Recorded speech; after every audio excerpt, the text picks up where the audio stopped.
Friends நேயர்களுக்கு வணக்கம். நம்ம ஐபிஎல்ல பற்றி நிறைய விஷயங்கள் பேசிகிட்டு இருக்கோம். அதுவும் ஆக்ஷன் முடிஞ்சோடனே ஒவ்வொரு டீம்ஸுமே வந்து அவங்க பிளேயிங் ப்ராபபிள் 11 எதாக இருக்குன்னு சொல்லிட்டு நம்ம ஒன் பை ஒன்னாக பார்த்துட்டு இருக்கோம். அந்த வேலை சிஎஸ்சியான மும்பைலாம் நிறைய பார்த்தாச்சு. அதுக்கடுத்து முக்கியமான டீம்ஸ்னு கண்டிப்பாக சொன்னால் ஆர்சிபி தான் சொல்லி ஆகணும். ஆர்சிபி ஃபேன்ஸ் அப்படின்னு சொன்னோன்னே ஈசா லாக்கப் நம்தேன்னு சொல்லிட்டு அந்த ஒரு டைலாக் தான் வந்து இந்தியா மட்டும் இல்லை வேர்ல்டு வைடு வந்து ஃபேமஸாக இருக்குன்றதான் உண்மை. அதை நம்ம ஒத்துக்கிட்டு தான் ஆகணும். அதுலேயும் குறிப்பாக வந்து நம்ம சென்னையிலே எடுத்துட்டிங்கன்னா ஆர்சிபிக்காக விராட் கோலிக்காக எவ்வளோ ஃபேன்ஸ் இருக்காங்கன்னு சொல்லிட்டு நான் ரீசெண்டாக வந்து நம்ம பப்ளிக் பீட் போகும்போது எனக்கே தெரிஞ்சு அந்த கிளிப்பிங்ஸ் கூட நீங்கள் பார்த்துருக்கலாம். இப்போ வந்து ஆர்சிபி ஃபேன்ஸ் சொல்லக்கூடிய ஒரே விஷயங்கள், ஆர்சிபி ஃபேன்ஸ் மட்டும் இல்லை நிறைய சென்னை ஃபேன்ஸ் கூட பாவம்பா நம்ம விராட் கோலிக்காக தான் ஒருத்தர் ஜெயிக்கிட்டுப்பா. பாவம் அந்த மனுஷன் அங்கே எத்தனை வருஷம் விளாண்டுட்டு இருக்காரு, ஒரு கப்பு கூட ஜெயிக்கலன்னா எவ்வளோ கஷ்டமாக இருக்குன்ற மாதிரி நிறைய பேர் பேசிகிட்டு இருந்தாங்க. அதுலேயும் குறிப்பாக லாஸ்ட் இயர் வந்து இப்படி பரிதாபப்பட்டு பேசிகிட்டு இருந்த ஃபேன்ஸ் கூட எல்லாமே வந்து இவங்களுக்கு நான் இவ்வளோ தூரம் பரிதாபப்பட்டேன், அடுத்த வருஷம் வாங்கலாம் பார்த்துக்கலான்ற மாதிரி நிறைய பேர் வந்து ஆக்ரோஷமாயிட்டாங்க. அதுக்கான ரீசன் நமக்கு எல்லாமே தெரியும். ஸோ இப்போ அதெல்லாம் கொடுப்பான். இப்போ வந்து ஆர்சிபி டீமை பற்றி ஃபஸ்ட்டு பேசுவான்ற மாதிரி நிறைய பேர் கேட்பீங்க. ஆர்சிபி டீம் அப்படின்னு சொன்னால் இது வரைக்கும் பார்த்தீங்கன்னா ஒன்று பேட்டிங் வந்து வேறு லெவலில் இருக்கும், போலிங்கில் கோட்டை விட்டுருவாங்க. போலிங் வந்து ரொம்ப ஸ்ட்ராங் பண்ணுவாங்க, பேட்டிங் கோட்டை விட்டுருவாங்க. ஆனால் இந்த தடவை பேட்டிங்கு போலிங்கு ஃபீல்டிங்கு இன்னும் நிறைய ஸ்ட்ராட்டஜி என்ன வேணால் எடுத்துவாங்க. எல்லாத்தையுமே நாங்கள் பக்காவாக வந்திருக்கோம்ப்பா, முடிஞ்சால் இந்த வருஷம் எங்களை அடிச்சு பாருங்கன்ற மாதிரி அவங்க ஃபேன்ஸ்லாம் சொல்லிட்டு இருக்காங்க. நான் சொல்லலை. ஸோ நிறைய பேர் வந்து பார்த்துருக்கலாம். சரி, இப்போ ஆர்சிபி டீமோட ப்ராபபிள் பிளேயிங் 11 அப்படின்னு எடுத்துட்டோன்னா, ஸோ அதுலேயும் வந்து ஆக்ஷனில் வந்து ஆர்சிபி தான் வந்து செகண்ட் ஹையஸ்ட் டோட்டலோட போயிருந்தாங்க. 83 கோடியோட போயிருந்தாங்க. ஸோ அதெல்லாம் தெரிஞ்ச விஷயம் தான். ஸோ அவங்க வந்து செலக்டிவாக பிக் பண்ண பிளேயர்ஸ் அப்படின்னு பார்த்தீங்கன்னா அவங்க ஆக்ஷனுக்கு வரும்போதே வந்து பார்த்தீங்கன்னா ஸ்ட்ராங்கான ஸ்டார் பிளேயர்ஸை கண்டிப்பாக நம்ம இந்த தடவை எடுத்தே ஆகணும்னு சொல்லிட்டு உறுதியாக வந்தால் நல்லாவே நமக்கு தெரிஞ்சு. ஸோ அவங்க எந்தெந்த பிளேயர்ஸ் வந்து ஆக்ஷனை போனாங்கன்னு கூட நம்ம பார்த்துருப்போம். நிறையா பிளேயர்ஸ் வந்து டக்குன்னு ஹியூஜ் அமௌண்ட் வரைக்கும் போனாங்கன்றத உண்மை. ஸோ இதெல்லாத்தையும் தாண்டி ஆக்ஷன் அவங்க பிக் பண்ண பிளேயர்ஸ் அப்படின்னு பார்த்தோன்னா அதுவும் குறிப்பாக வந்து பேட்டிங் அப்படின்னு எடுத்தோன்னா பில் சால்ட் வந்து எடுத்துருக்காங்க. பில் சால்ட்டை பற்றி நம்ம ஆல்ரெடி தெரியும். அதில் நம்ம கேகேஆருக்காக எந்த அளவுக்கு பெர்ஃபார்மன்ஸ் பண்ணால் நம்ம எல்லாருமே பார்த்துருப்போம் லாஸ்ட் இயர். ஸோ கேகேஆர் வந்து அவர் விடாமல் துரத்திட்டு தான் வந்தாங்க. கடைசியில் வந்து பார்த்தீங்கன்னா 11.5 crores வந்து ஆர்சிபி வாங்கியிருந்தாங்க. ஸோ நாங்கள் பேட்டிங்கில் மட்டும் இல்லை பவுலிங்கில் ஸ்ட்ராங்காக இருக்கணும் இல்லையா, அதனால் வந்து ஏசில் விட்டையும் பார்த்தீங்கன்னா 12.5 crores வந்து எடுத்திருந்தாங்க. ஸோ இதை தாண்டி நிறையா பிளேயர்ஸ் எடுத்திருந்தாங்க. அதுலேயும் குறிப்பாக நம்ம சிஎஸ்கே வந்து டார்கெட் பண்ண பிளேயர்ஸாக இருக்கட்டும், நம்ம சிஎஸ்கே வந்து இவரெல்லாம் எடுத்தால் நல்லா இருக்குன்னு சொன்ன பிளேயர்ஸாக இருக்கட்டும், இது ரெண்டுமே வந்து அவங்க தான் எடுத்திருந்தாங்க. வேறு யாருமே இல்லை, புவனேஸ்வர் குமார் அண்டு ஜித்தேஷ் சர்மா. ஸோ இந்த ரெண்டு பிளேயர்ஸும் வந்து மோஸ்ட் வாண்டட் பிளேயர்ஸ் தான் கண்டிப்பாக நம்ம சொல்லி ஆகணும். ஸோ அதுலேயும் ஐபிஎல்ல அவங்க எந்த அளவுக்கு பெர்ஃபார்மன்ஸ் பண்ண போகிறாங்கன்னு சொல்லிட்டு இப்போ எல்லாருமே வந்து ஆவலோட எதிர்பார்த்துட்டு இருக்காங்க அந்த உண்மை. ஸோ அதுலேயும் வந்து புவனேஸ்வர் குமார்லாம் வந்து ப்ரூவன் காயின் தான் கண்டிப்பாக சொல்லணும். அவர் வந்து ஆல்ரெடி வந்து தன்னை ப்ரூவ் பண்ணியிருக்காரு. இப்போ வந்து Jitesh Sharma so Indian cricket டீமில் வந்து இடம் கிடைக்கிற சாதாரண விஷயமே இல்லை. ஸோ அதிலும் அவரோட பேட்டிங் அவரோட ஸ்ட்ராட்டஜி எல்லாமே நமக்கு தெரியும். அதுக்கு அடுத்தபடியாக ஸ்பின்லேயும் பார்த்தீங்கன்னா இப்போ ஸ்பின் எடுத்தோன்னா கண்டிப்பாக வந்து ஸ்பின் அண்ட் ஃபினிஷர் சொல்லிட்டு சென்னைக்கு யார் பேசணும், லியான் லிவிங்ஸ்டன், அதையும் வந்து அவங்க தான் பிக் பண்ணியிருக்காங்க. ஸோ இப்படி நம்ம எந்தெந்த பிளேயர்ஸ்லாம் டார்கெட் பண்ணுமோ அந்தந்த பிளேயர்ஸ் எல்லாமே வந்து மேக்ஸிமம் பார்த்தீங்கன்னா ஆர்சிபி எடுத்திருக்காங்கன்றதான் உண்மை. ஸோ ஆல்ரெடி அவங்க டீம் வந்து எந்த அளவுக்கு ஸ்ட்ராங்காக இருந்துச்சு நமக்கு தெரியும். ஸோ இருந்தாலும் அவங்க கோட்டை விட்ட பிளேயர்ஸ் அப்படின்னு சொல்லிட்டு இப்போ நிறையா பேர் வந்து பேசிகிட்டு இருக்காங்க. நம்பர் 1 ஃபாஃப் டூ பிளேசஸ், அவர் ஏன்பா விட்டீங்க, மனுஷன் நல்லா தான் ஆடிட்டு இருந்தார், பேஸ் பேஸ் 2 கோடி தானே. ஸோ நம்ம மனுஷன் சிஎஸ்கேல வந்து நம்ம ஆர்சிபிக்காக எவ்வளோ பண்ணார், அந்த ஒரு நன்றி கடனுக்கு அந்த விசுவாசத்துக்காக அவர் எடுத்து போட்டுருக்கலாம். ஆனால் ஆர்சிபி அதை பண்ணல, அவர் கண்டு கூட இல்லைன்னு சொல்லிட்டு ரொம்ப வந்து ஃபீல் பண்ணிட்டு இருக்காங்க. ஸோ அதற்கு அடுத்தபடியாக வந்து நம்ம சிராஜ், ஸோ நம்ம விராட் கோலி வளர்த்து விட்ட செல்ல பிள்ளை. ஸோ அவர் வந்து ஆர்சிபிக்கு இல்லாதுன்றது ரொம்ப கஷ்டமான விஷயமா தான் இருக்குது. ஆக்சுவலாக ஆர்சிபி மேனேஜ்மெண்ட்டோட கருத்து என்னென்னா அவருக்கு இந்த கிரவுண்டு செட் ஆகலை, இந்த சின்ன கிரவுண்டு செட் ஆகலை, அவர் வந்து வேறு ஏதாவது பெரிய கிரவுண்டில் போய் விளாண்டார்னா, ஸோ அதிலும் குறிப்பாக நம்ம ஈடன் கார்டனு நம்ம குஜராத் மாதிரி கிரவுண்டில் போய் விளாண்டாங்கன்னா அவருக்கு வந்து அது செட் ஆகும். ஸோ அதனால தான் விட்டோம், அவர் நல்லா இருக்கட்டுமேன்ற கண்டதப்போ விட்டோன்ற மாதிரி ஆர்சிபி சைடில் சொன்னால் கூட இருந்தாலும் நம்ம ஃபேன்ஸ் இந்த கதைலாம் எங்கிட்ட வேண்டாம், நீங்கள் விட்டுட்டீங்க அவ்வளோதானே, வேறு ஏதோ பிளான் பண்ணிட்டீங்க, சரி எல்லா பிளானும் பண்ணிட்டீங்களே, கரெக்டாக இந்த தடவை நீங்கள் கப்பு வின் பண்ணலை, கண்டிப்பாக பண்ணுவாங்கன்னு அவங்களும் சொல்லிட்டு இருக்காங்க. நம்ம வெயிட் பண்ணி பார்ப்போம். இது எல்லாத்தையும் தாண்டி ஒரு அண்டர்பிலிட்டி அப்படின்னு பார்த்தீங்கன்னா லாஸ்ட் இயர் நம்ம ஆர்சிபி வந்து எந்த பொசிஷனில் இருந்து எந்த பொசிஷன் வந்தாங்க நமக்கு எல்லாமே தெரியும். கடைசி 7 மேட்சுமே வின் பண்ணால் மட்டும்தான் சான்ஸ் இருக்குன்ற மாதிரி இருந்துச்சுன்றதான் உண்மை. ஸோ யாருமே எதிர்பார்க்காத வகையில் வில் ஜாக்ஸ் உள்ளே வந்து வேறு லெவலில் கம்பேக் கொடுத்தாரு. ஸோ அவரை எதுக்கு நீங்கள் வந்து ரீட்டைன் பண்ணலை, ஃபர்ஸ்ட் கொஸ்டின். ஸோ அப்போவே வந்து நிறைய ஃபேன்ஸுக்கு வந்து உள்ளே ஏதோ கோல்மால் நடக்குதுன்னு புரிஞ்சுக்கிட்டாங்க. ஸோ அதற்கு அடுத்தபடியாக ஆக்ஷன் வந்துச்சுல, ஆக்ஷனில் நீங்கள் ஏன் எடுக்கல, ரெண்டாவது சரி ஆர்டிஎம் இருந்துச்சுல, ஆர்டிஎம் ஏன் யூஸ் பண்ணல, ஸோ அடுக்கடுக்கான கேள்விகள்லாம் கேட்டுக்கிட்டே இருந்தாங்களா. திடீர்னு பார்த்தீங்கன்னா ஆக்ஷன் முடிஞ்சிச்சு, மும்பை வாங்கினாங்க. டிம் டேவிட் இங்கே வந்தார், வில் ஜாக்ஸ் அங்கே போனார். அவர் நேராக வந்து என்ன மனுஷன் நீ சொன்ன மாதிரியே பண்ணிட்டியா கை கொடுத்துட்டு போனதான் போனார். இங்கே எல்லா வயதிலும் வந்து கிப்பு கிப்புன்னு எரிய ஆரம்பிச்சுன்றதான் உண்மை. ஸோ இது எல்லாருக்குமே தெரிஞ்ச விஷயம் தான். ஸோ அதை நம்ம வந்து மறுக்க முடியாது. இதுக்கு நடுவில் வந்து இப்போ வந்து ட்ரேடிங் வேறு இருக்குப்பா.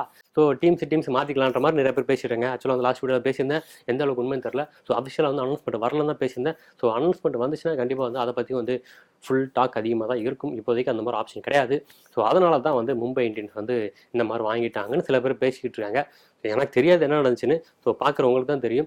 அதில் ஏதாவது உள்குத்து இருக்குன்னு நினச்சின்னா கண்டிப்பாக அதையும் கம்ப்ளீட் பண்ணுங்க. ஸோ வளவெல்லாம் பேசியிருக்கப்பா, ஃபஸ்ட்டு பிளேன் லெவன் யாரும் சொல்லுப்பா, சும்மா உட்காந்து மற்றதெல்லாம் பேசிட்டு இருக்கேன்னு நிறைய பேர் கேட்பீங்க. எஸ், இதுக்கு மேலே வந்து நம்ம வளவன் பேசணும்னா ஷார்ட்டாக வந்து பிளேன் லெவன் பேரலாம். எஸ், ஓப்பனிங் எடுத்தோன்னா வேறு யாருமே இல்லை, பில் சால்ட் கண்டிப்பாக இருப்பார். அவரோட ஸ்ட்ரைக் ரேட் பார்த்தீங்கன்னா லாஸ்ட் இயர் வந்து 185 அபோவ் இருந்துச்சு. இப்போ ஆவரேஜ் பார்த்தீங்கன்னா ஐபிஎல்ல 2 வருஷத்தில் மட்டுமே ஆவரேஜே பார்த்தீங்கன்னா 175 ப்ளஸ் தான் வச்சிருக்காரு. ஸோ அவர் தான் ஓப்பனிங், அதுவும் சின்ன சாமி ஸ்டேடியத்தில் சொல்ல தேவையே இல்லை. அவர் ஓப்பனிங், அவர் கூட ஓப்பனிங் இறங்க போட பிளேயர் அப்படின்னு சொன்னாங்க. நிறைய பேர் வந்து பட்டிதார சொல்லிட்டு இருக்காங்க. என்னை பொறுத்த வரைக்கும் விராட் கோலி திரும்ப வந்து ஓப்பனிங்லேருந்து திருப்பி ஒன்று இறங்குவாரா அப்படின்னு கண்டிப்பாக எனக்கு ஒரு டவுட் இருக்குது. ஸோ என்னை பொறுத்த வரைக்கும் மேக்ஸிமம் வந்து விராட் கோலி தான் திரும்ப ஓப்பனிங் இறங்குவாருன்னு தான் எனக்கு தோணுது. எஸ், அவர் ஒரு தடவை முன்னாடி போயிட்டாருன்னா திருப்பி பின் வாங்க மாட்டார்ப்பா. அவர் எப்பவும் முன் வச்ச காலம் முன் வச்ச மாதிரியே தான் போவார், பின்னாடிலாம் வரமாட்டேன்ற மாதிரி நிறைய பேர் பேசிட்டு இருக்காங்க. டைலாக்ஸ்லாம் அப்படி தான் வரும், கண்டுக்காதீங்க. ஸோ ஓப்பனிங் அப்படின்னு சொன்னோன்னா கண்டிப்பாக வந்து 1 and 2 பொசிஷன் வந்து Virat Kohli and bill salt தான். ஸோ இதில் எந்த ஒரு மாற்று கருத்துமே கிடையாது. இதான் வந்து என்னோட ஐடியாலஜி. இதில்ப்பா நீ பண்ணுற தப்புன்னு சொன்னால் அதையும் கண்டிப்பாக கமெண்ட் மென்ஷன் பண்ணுங்க. ஸோ அதற்கு அடுத்தபடியாக ஒன்றுன்னு சொன்னோன்னா கண்டிப்பாக வந்து பட்டிதார் தான் வருவார். அதில் எந்த ஒரு சந்தேகமும் இல்லை. எஸ், ஒன்று பட்டிதார். ஸோ அதற்கு அடுத்தபடியாக லாஸ்ட் டைம் வந்து மேக்ஸ்வெல் பார்த்துருப்போம். ஆனால் இந்த தடவை மேக்ஸ்வெல் இல்லை. ஸோ சிஎஸ்கேலும் இல்லை. அது வந்து இப்போ அந்த கதையாக திருப்பி திருப்பி பேசிட்டு இருக்கேன். நீ ஆர்டிபி பற்றி பேச, ஆர்டிபி மட்டும் பேசு, எதுக்கு சிஎஸ்கே பற்றி வேணும்னு பேசிட்டு இருக்கேன். அவன் தான் எடுக்கல விடு அப்படின்னு சொல்லி நிறைய பேர் பேசுவீங்க. அப்பப்போ டச் பண்ணுறதா வேற ஒன்றும் இல்லை. ஸோ அதற்கு அடுத்தபடியாக மேக்ஸ்வெல் இல்லைப்பா, மேக்ஸ்வெல் இல்லை, அதுக்கு யார் இருக்கா? உண்மையிலே சொன்னால் அது ஒரு நல்ல பிக்குன்னு தான் கண்டிப்பாக நான் சொல்லுவேன். அதுலேயும் மேக்ஸ்வெல் வேறு ஒரு விஷயம் சொல்லியிருந்தாரு. ஸோ என்னை வந்து ரீட்டைன் பண்ணலைன்னு சொல்லிட்டு எனக்கு ஒரு ரீசன் சொன்னாங்க. ஒரு 3/4 மணி நேரத்துலேருந்து 1 hour என்கிட்ட பேசினாங்க. அவங்க சொன்னதெல்லாம் கரெக்டுன்னு தோணுச்சு. ஸோ அதனால தான் வந்து இத்தனைக்கும் என்னை கன்வின்ஸ் பண்ணுறதுக்காக உங்களை எடுக்கலன்றதுக்கு இந்த அளவுக்கு ஒரு மேனேஜ்மெண்ட் இருக்குமான்னு சொல்லிட்டு எனக்கு ஆச்சரியமாக இருந்துச்சுன்ற மாதிரி அவர் சொல்லிட்டு இருந்தார். ஸோ இதெல்லாம் நல்ல விஷயங்கள் தான், ஆனால் எடுக்கல. சரி, ஓகே, அதை பற்றி நம்ம பேச வேண்டாம். ஸோ அவருக்கு ரீப்ளேஸ்மெண்ட்டாக நம்ம சொன்ன ஆள் யாருன்னு பார்த்தீங்கன்னா, எஸ், நம்ம லிவிங்ஸ்டன் தான். லிவிங்ஸ்டன் ஒன்று இங்கே பார்க்குறாங்க, நம்ம இங்கிலாந்து லிவிங்ஸ்டன், நம்ம லியாம் லிவிங்ஸ்டன். ஸோ அவர் வந்து உண்மையிலே வந்து சென்னை சூப்பர் கிங்ஸ் பிக் பண்ணியிருந்தா அது நல்லா தான் இருந்திருக்கும். அதை சரி மட்டும் பேச மாட்டேன். லிவிங்ஸ்டனை வந்து பார்த்திங்கன்னா ஆர்சிபி பிக் பண்ணியிருக்காங்க. உண்மையிலே அந்த கிரவுண்டுக்கு, சின்னசாமி கிரவுண்டை பற்றி நமக்கு எல்லாருக்குமே தெரியும். ஸோ எந்த சைடு பாலும் தான் சரி, அப்படியே இன்டர்நேஷனல் லெவலில் டைரெக்டாக இப்படி திருப்பிட்டு அப்படி திருப்பிட்டாலும் 6 போயிடும். ஸோ அதுவும் லிவிங்ஸ்டன்லாம் வந்து ஃப்ராக்ஷன் ஆஃப் செகண்ட் வந்து கொஞ்சம் டைமிங் கிடச்சா போதும், அவர் பாடி எங்கே திருப்போது அந்த சைடு பால் போயிடும். அதான் உண்மை. ஸோ அப்படி ஒரு ஃபினிஷர் தான் அவர். கண்டிப்பாக மேக்ஸ்வெலுக்கு ரீப்ளேஸ்மெண்ட்டாக இருப்பார்னா கண்டிப்பாக ரீப்ளேஸ்மெண்ட்டாக இருப்பார், அது எந்த சந்தேகமும் இல்லை. அதுலேயும் வந்து பவுலிங் வரும்போது ஸ்பின்னு ஆப்ஷனும் அவருக்கு இருக்குது. ஸோ எல்லாருமே மைண்டில் வச்சு தான் எடுத்திருக்காங்க. ஸோ 4வது பொசிஷன் லியாம் லிவிங்ஸ்டன். ஸோ 5வது பொசிஷன் வந்தோடனே இதில் தான் வந்து நிறையா கன்ஃபியூஷன்ஸ் இருக்கும்.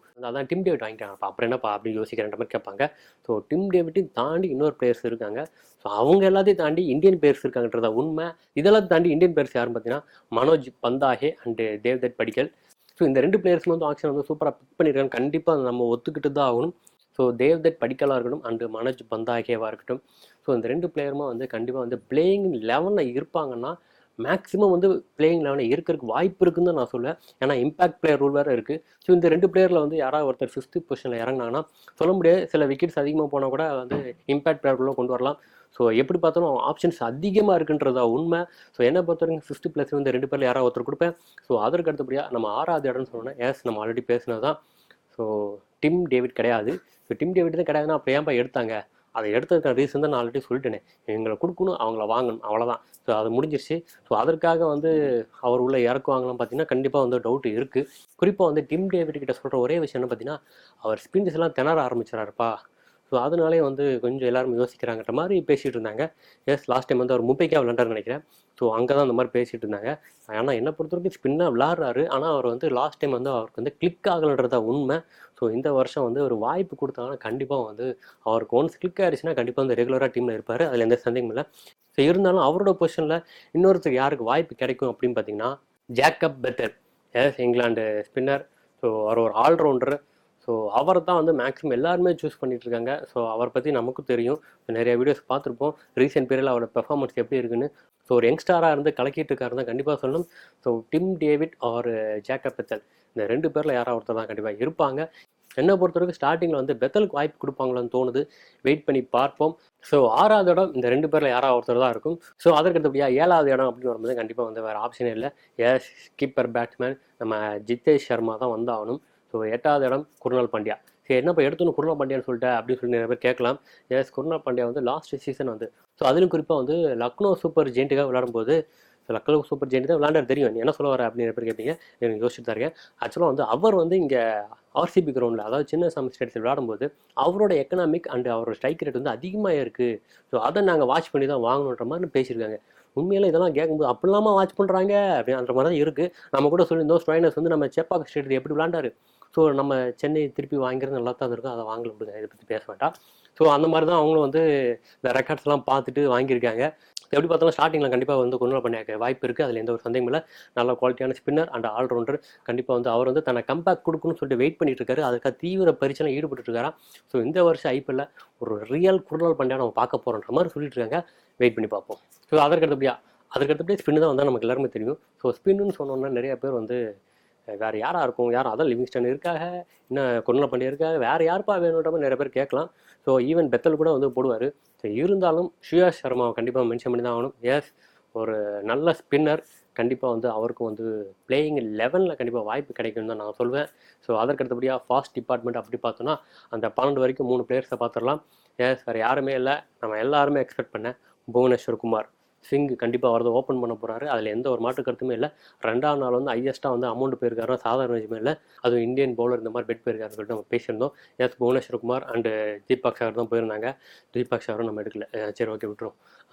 அதை என்ன சொன்னோம் தான் ஆமாம் புவனேஸ்வர் குமார் வந்து கண்டிப்பாக ஒரு நல்ல ஸ்விங் பவுலர் தான். ஸோ ஆர்சிபிக்கு கண்டிப்பாக ஓப்பன் பண்ண போகிறேன். அதில் எந்த ஒரு சந்தேகமும் இல்லை. ஸோ அதற்கடுத்தபடியாக ஆல்ரெடி வந்து ரிட்டைன் பண்ண நம்ம யாஸ் தயால் தான்.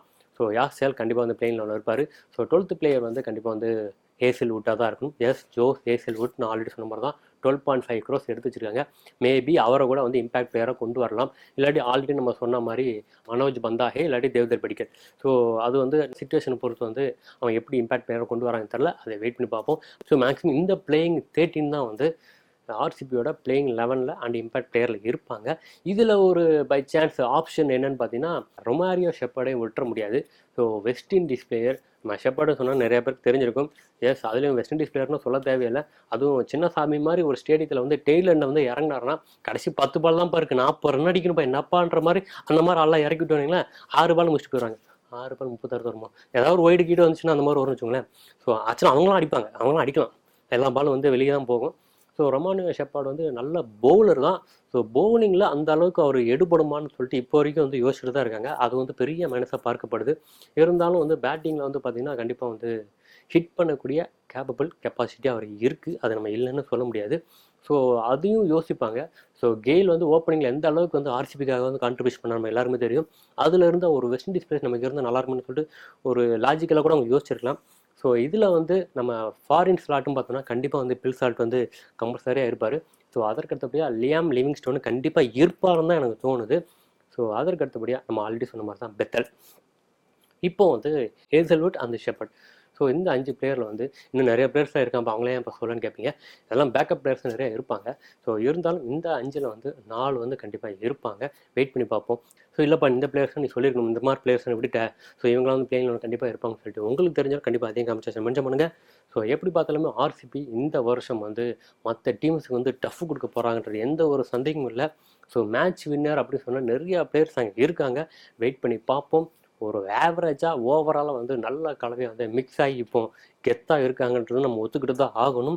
எஸ் மாஸ் முதல் கிளாஸ் வரை கண்டிப்பாக நம்ம சொல்லி தான் ஆகணும். ஆர்சிபி 2025 ஃபேன்ஸ் ஆர் வெயிட்டிங்கிறது தான் உண்மை. அதுலேயும் குறிப்பாக வந்து ஈசாலா கப் நம்தேன்னு சொல்லிட்டு நிறையா பேர் சொல்லலாம். ஆனால் யாருக்கு சொல்கிறாங்கன்னு சொல்லிட்டு யோசிக்கணும் இல்லையா? ஆர்சிபி ஃபேன்ஸ் மட்டுமே சொல்லணும், மற்றவங்க கூட சொல்லலாம். ஸோ வெயிட் பண்ணி பார்ப்போம். ஸோ 2025 வந்து பெரிய கிளாஷஸ் காத்துட்ருக்கு. அதுலேயும் குறிப்பாக லாஸ்ட் இயர் நடந்த சம்பவத்துக்கு சிஎஸ்கே ஃபேன்ஸு நம்ம தலை தோனி வேறு லெவலில் இருக்காருப்பா. ஸோ ரிவெஞ்சுக்காக தான் இப்போ திரும்ப உள்ளே வந்திருக்காரு திரும்ப உங்களுக்கு அந்த மாதிரி நிறைய பேர் பேசியிருக்காங்க. ஸோ வெயிட் பண்ணி பார்ப்போம். என்ன வேணால் நடக்கலாம். ஸோ ஆக்ரோஷமான போட்டிகள் அடுத்தடுத்து வந்துட்டு தான் இருக்குது. இதுதான் என்னோட ப்ராபபிள் பிளேயிங் 11 இருக்குன்றது என்னோட கருத்து. இதில் உங்களுக்கு எதாவது டவுட்ஸ் அண்ட் சந்தேகம்னா கண்டிப்பாக அதையும் வந்து கமெண்ட் செக்ஷனில் மென்ஷன் பண்ணுங்கள். ஸோ இது வரைக்கும் நான் சொன்ன விஷயங்கள் போதுமான இருக்கணும். இதே மாதிரி இன்னும் நிறைய விஷயங்கள் அடுத்தது கொடுக்குறக்கா நான் வெயிட் பண்ணிட்டு இருக்கேன். தொடர்ந்து எங்கள் வீடியோ காத்துருங்க. இந்த வீடியோ திரும்ப பிடிச்சிருக்க வீடியோ அடுத்து உங்களுக்கு சந்திக்கலாம். அது உங்களுக்கு இருப்பது சண்முகம்.